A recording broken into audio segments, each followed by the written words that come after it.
പടിഞ്ഞാറങ്ങാടി ഇനി വിലക്കുറവിന്റെ വലിയ അങ്ങാടി Almiya hyper market and electronics Padinjarangadi.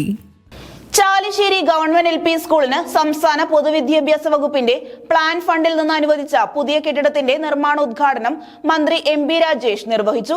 1,20 ലക്ഷം രൂപ ചെലവഴിച്ചാണ് പുതിയ കെട്ടിടം നിർമ്മിക്കുന്നത്. വികസന സമിതി നാട്ടുകാരിൽ നിന്നും സ്കൂളിൽ നിന്നും സ്വരൂപിച്ച പണം കൊണ്ടുവാങ്ങിയ സ്ഥലത്തിന്റെ ആധാരം മന്ത്രി MB രാജേഷിൽ നിന്ന് ഗ്രാമപഞ്ചായത്ത് പ്രസിഡന്റ് AV സന്ധ്യ ഏറ്റുവാങ്ങി.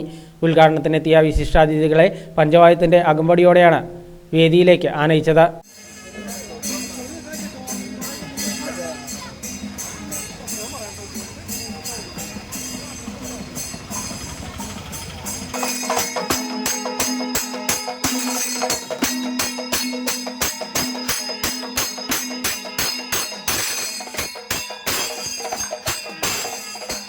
തുടർന്ന് നടന്ന ചടങ്ങിൽ കെട്ടിടത്തിന്റെ നിർമ്മാണോദ്ഘാടനം മന്ത്രി MB രാജേഷ് നിർവഹിച്ചു.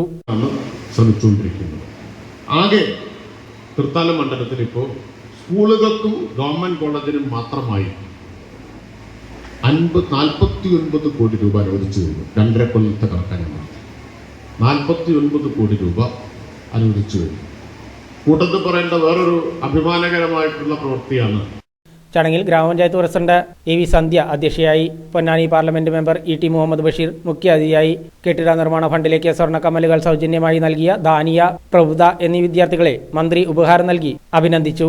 സ്കൂൾ വികസനത്തിന് വേണ്ടി മുന്നിൽ നിന്ന് പ്രവർത്തിച്ച വികസന സമിതി ചെയർമാൻ PR കുഞ്ഞുണ്ണി, വികസന സമിതി treasurer MM Ahammadunni, HME Balakrishnan, VN Binu എന്നിവരെയും MP ET മുഹമ്മദ് ബഷീർ ഉപഹാരം നൽകി ആദരിച്ചു.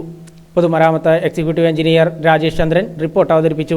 Thrithala block panchayat vice president PR Kunhunni, ഗ്രാമപഞ്ചായത്ത് വൈസ് പ്രസിഡന്റ് സാഹിറ ഖാദർ, മറ്റു ഗ്രാമപഞ്ചായത്ത് അംഗങ്ങൾ, തൃത്താല ഉപജില്ലാ വിദ്യാഭ്യാസ officer PV Siddique, Thrithala BPC K Prasad, വിവിധ രാഷ്ട്രീയ പാർട്ടി പ്രതിനിധികൾ, PTA ഭാരവാഹികൾ തുടങ്ങിയവരും പങ്കെടുത്ത് സംസാരിച്ചു.